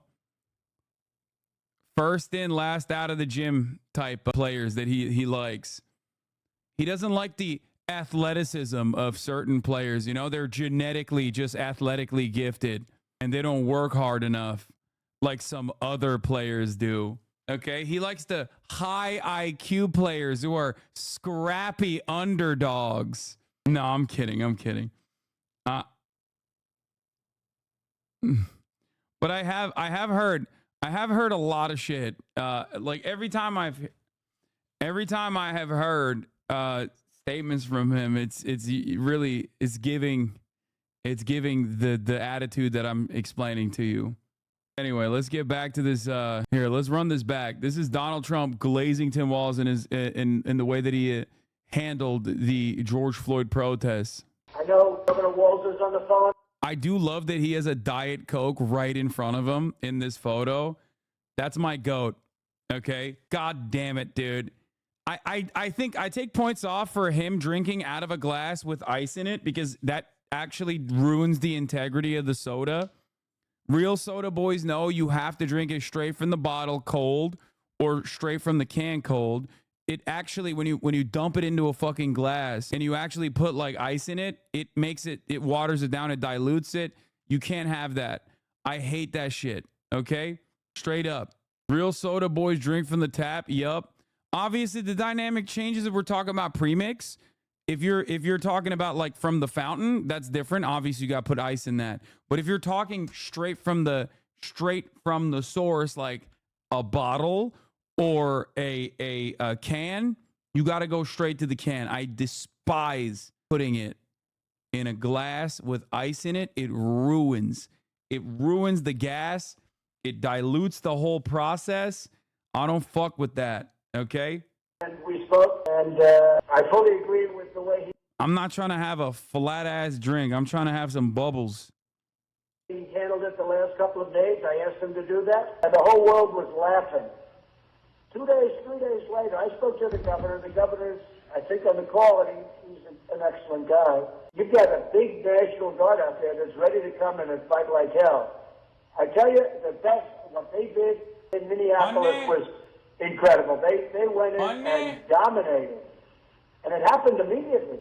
Tim is on the phone now. Tim Walz. Again, I was very happy with the last couple of days, Tim. You called up big numbers, and the big numbers knocked them out so fast it was like bowling pins. Our city is grieving and in pain. And I would just say, as far as the potential, the peaceful protesters who are expressing an outrage that is real. They witnessed 8 minutes of a man dying in front of them. Well, at that point in time, I did something unprecedented. I mobilized the entire Minnesota National Guard, and that's what the president was alluding to with the size of the force was capable. But I think, again, Mr. President, you asked on explaining this, I would just say, it's going to be very difficult. There are bad actors in this, but there is such a legitimate anger. Our real dilemma here is the transition back is to the Like, even the way he's talking about it, he's like, yeah, there are legitimate bad actors there are bad actors to deal with in the crowd, but there's also legitimate anger and like frustration coming from the people, the population. Catalyst that sparked this across the country, and that was what happened with the Minneapolis Police Department. So what we did is a lot of this, what you saw yesterday, was engaging civic leaders and the peaceful protests. And I would just close with, I think the guidance is that you got to get a handle on it with that force. That is absolutely correct. And then the transition in the next phase is trying to get those spaces for the peaceful protest. And I'm happy to do things that we have to look at of how do we get reforms. But, Tim, it showed the incredible difference between your great state yesterday and the day before compared to the first few days. Dude, you cannot in any conceivable way agree to any state official unleashing the military on its citizens. No, I don't. I don't agree with it. I'm simply stating that I personally don't know what the best possible way to deal with that is. But I'm looking at the situation being the catalyst, Minneapolis Police Department being the catalyst. You cannot have the police deal with a crowd of people that have burned down a police precinct in that situation. Like, it's just, it's not happening. And even in that entire process, he like also turned around and apologized for it, said he mishandled it, took ownership over it. This makes me feel like at least that these protests or a Hamas protest would be something he wouldn't say, that he actually understands when people are outraged. He did personally mention that as well. You also need to understand something. You need to understand something. It's kind of interesting because you will see more and more of this from the Republicans when they launch their lines of attack against Walz. But like, here is Minnesota Attorney General, okay, Keith Ellison, who also is riding with Walz, said no better choice for vice president. Keith Ellison is majorly responsible for the prosecution of Derek Chauvin. Okay? Like, this is why I am saying this move right here was massive. Tim Walz took the case from Hennepin County and gave it to Keith Ellison. Okay? He locked Derek Chauvin's bitch ass up. Like, that's not insignificant, okay? That's huge. Oh, this is not the Derek Chauvin one, sorry. This is the murder case. A different murder case. It's not the right case. But like I said, that is his attorney general. Keith Ellison oversaw the Derek Chauvin case as well. Important to note, Ilhan Omar was Keith Ellison's successor to illustrate how progressive he is. Yes, Keith Ellison is great. You might know that because there's a lot of fucking anti-Keith Ellison misinformation out there. Shocking that whenever you're like a brown dude or a black dude and you're like somewhat progressive, oh, God forbid if you're Muslim too. Oh, God forbid, the media apparatus just destroys you. They just say that you're the worst person on the fucking planet. They talk about you like you're a goddamn demon. Anyway, if you want to understand who Tim Walz is, look no further than what he's done for Minnesota. Under Tim's leadership, Minnesota is banishing hunger from our classrooms by providing free school meals to every student. Under his leadership, our state passed paid leave to ensure no worker has to choose between earning a living and caring for an ill family member. Under Tim's leadership, Minnesota enacted universal background checks and a red flag law to protect people from gun violence. Tim Walz built a record of putting people first because that's just the kind of person he is. Tim Walz and Kamala Harris are true public servants who spent their lives tirelessly working on behalf of the American people. Plus, they're both big-hearted, jovial people with great sense of humor and boundless optimism. I look forward to campaigning vigorously for the Harris-Walz ticket, and I cannot wait to see what Kamala and Tim accomplish on behalf of America. What, that speech you watched earlier with JD Vance? Yeah, I saw this. Here's Walz supporting the uncommitted voters. I know we've played this video quite a bit over the past couple of days. I think Walz's connection and consistent defense of the Somali population, including but not limited to Ilhan Omar as well. I think all of that, even the fact that he's like given speeches to CARE, Council of American Islamic Relations, leads me to at least share a sense of hopium, a little bit of fucking hopium, despite the fact that he is going to obviously maintain the same level of like Zionist tendencies that the average Democrat also has. You feel me? I'm not saying he's not a Zionist. Oh my God. I'm not saying that he's not a Zionist. Of course he is. Okay? Welcome to the United States of America. As someone who has talked about this issue and been an open advocate for Palestinian emancipation for the past 10 fucking years, I have a very different approach to the subject matter than you guys do, I think, especially if you're new to the fold and you have only been made aware of the atrocities in the past couple of fucking months, and you have the zealotry of a convert, right? Like a recent convert, and you cannot see a world outside of like the amount of momentum that you've watched for years and years and years. It was completely outside of the question to ever criticize or talk about Israel. Okay? It's not even a thing. Like, that wasn't even a thing. It was a non-starter, chat. It was a non-starter. People would look at you funny if you were like, wait, what? Palestinians, the fuck is that? That's why I've maintained so much optimism in spite of all the death and destruction that we have all seen unfold in front of our eyes over the course of the past 10 months, because things changed dramatically in Western society. People became almost as aware, especially younger generations, became almost as aware as like your Arab, as the average Arab uncle, okay? Electrical engineer uncle wearing a wife beater, smoking fucking chain smoking bogues that is totally locked in to what Israel's doing to the Palestinians for fucking their whole lives. Now you got Gen Z motherfuckers, non-binary, aromantic ace, Gen Z motherfuckers being like, free Palestine. That's unheard of, okay? It's unheard of. You got like vegans and queers for Palestine groups out there. That's like literally unheard of, okay? I don't know, brother. I see Democrats as way more dug in than they have ever been. Democrats, in my opinion, are riding the wave and the momentum built around the not Biden excitement. And they're doing a very good job with it. But if they think personally that they could just like carry this across the finish line when Benjamin Netanyahu is actively working against the Democratic Party and won't fuck shit up as a last-ditch effort for Donald Trump because he's deep in the pocket for Donald Trump, I'm telling you right now, you're wrong. Okay? He's already doing it. They executed the principal negotiator. Israel is literally fucking falling apart. They are doing pro-rape riots. Okay? There's a lot of people that probably attended those pro-Palestinian rallies who are now stoked that it's Kamala Harris. Okay? But there's still plenty of votes and plenty of organizers and plenty of door knockers that you can get. And if you are a Democrat, if you are a lover of the Democratic Party, you should be grossed out by the fact that Israel and Israel lobby groups that do not even have to register as a foreign agent can directly run their dick through American elections, like directly interfere with American elections.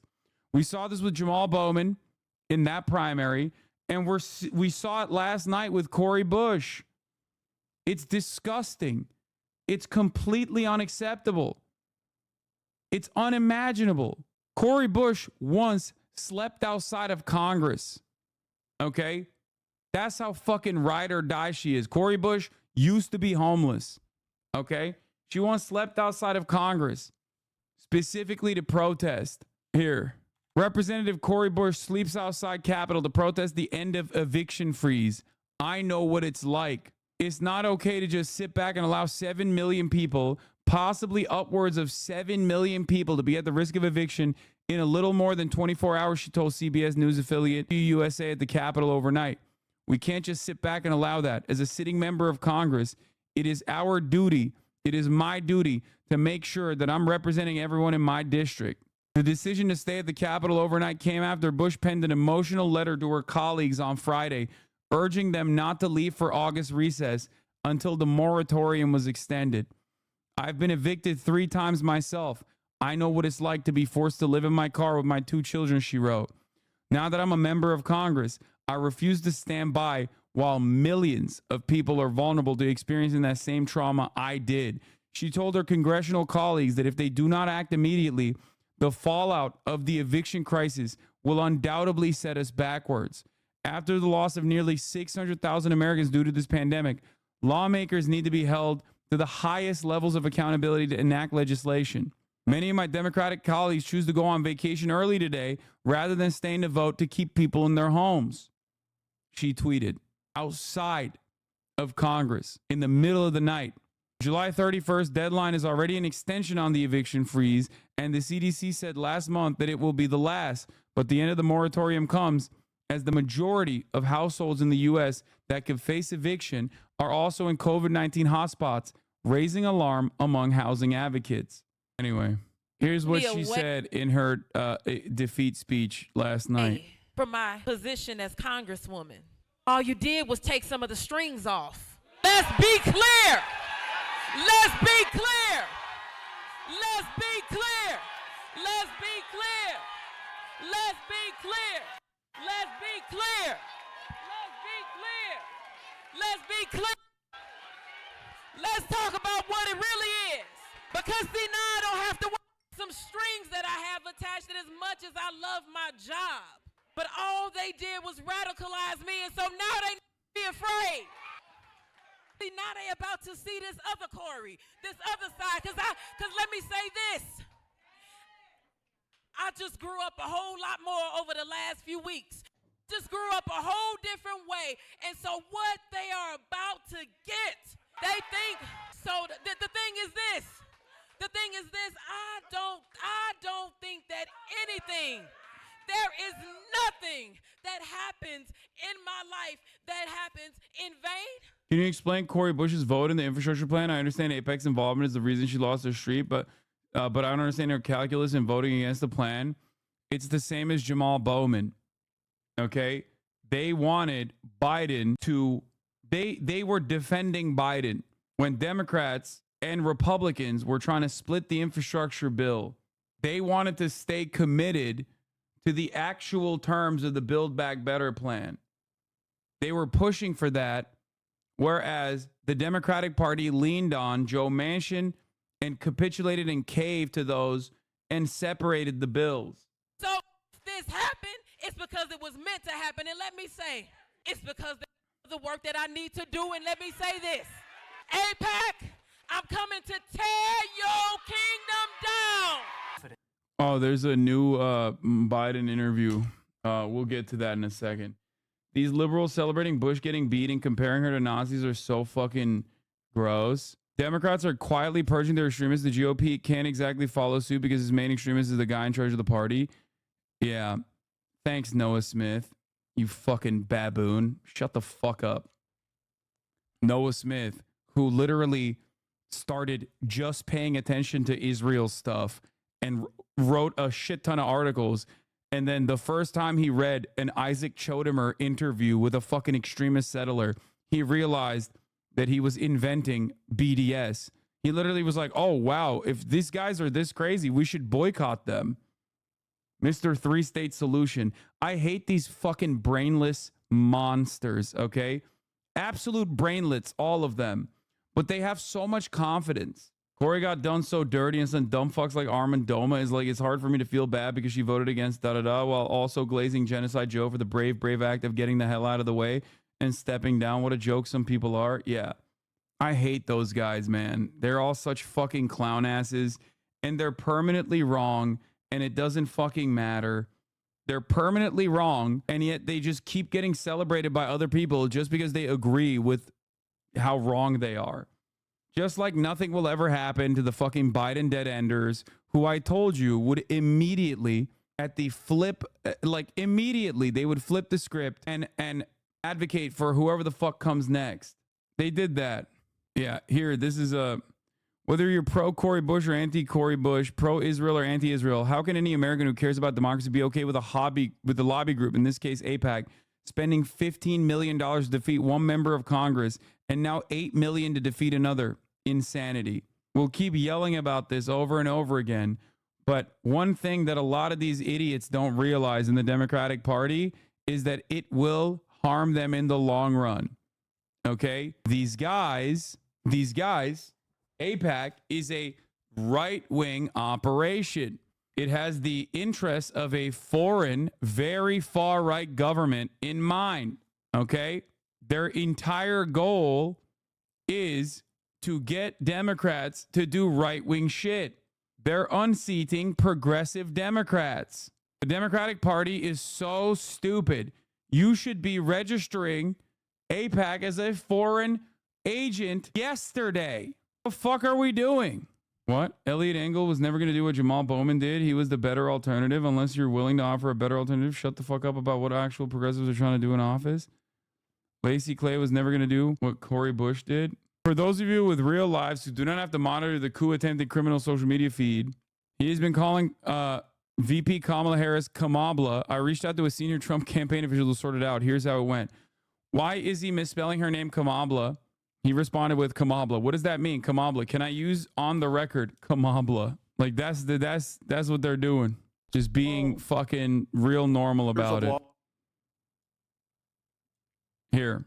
Anyway, more Tim Walz glazing. Let's get back to that. Closer look at. I am a little worried that a lot of Americans don't know who Tim Walz is, which means that like this is a perfect opportunity to pump a lot of oppo against them. So I do fear that Republicans will just like run the table and try to manipulate the narrative around him and show him as like an awful person. Even though he's got a lot of riz, even though he's got a lot of charisma and his background is great, Democrats need to actively push. Okay? Democrats need to actively push all of the wonderful things in his background.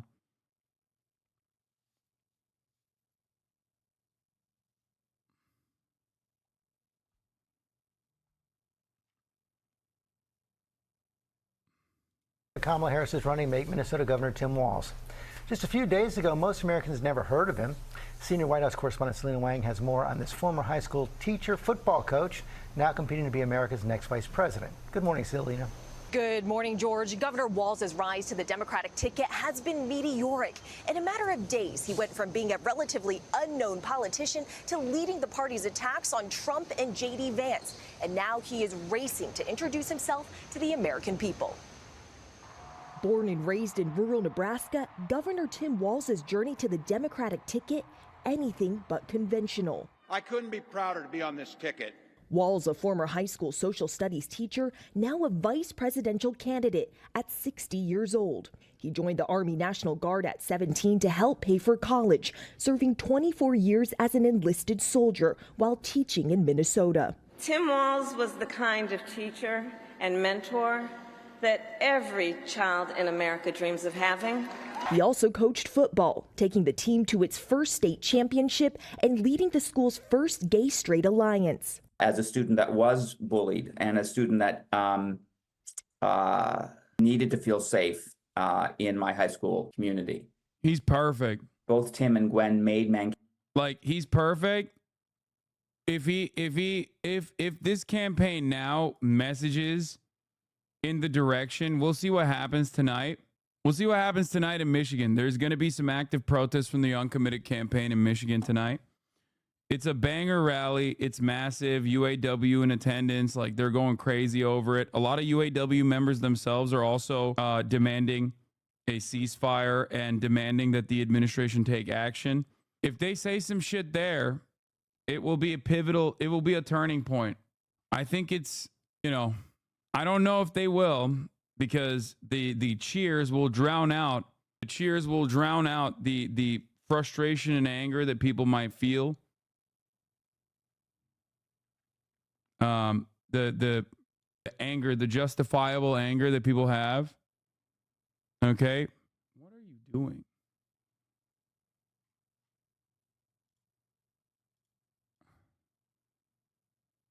We shall see what happens.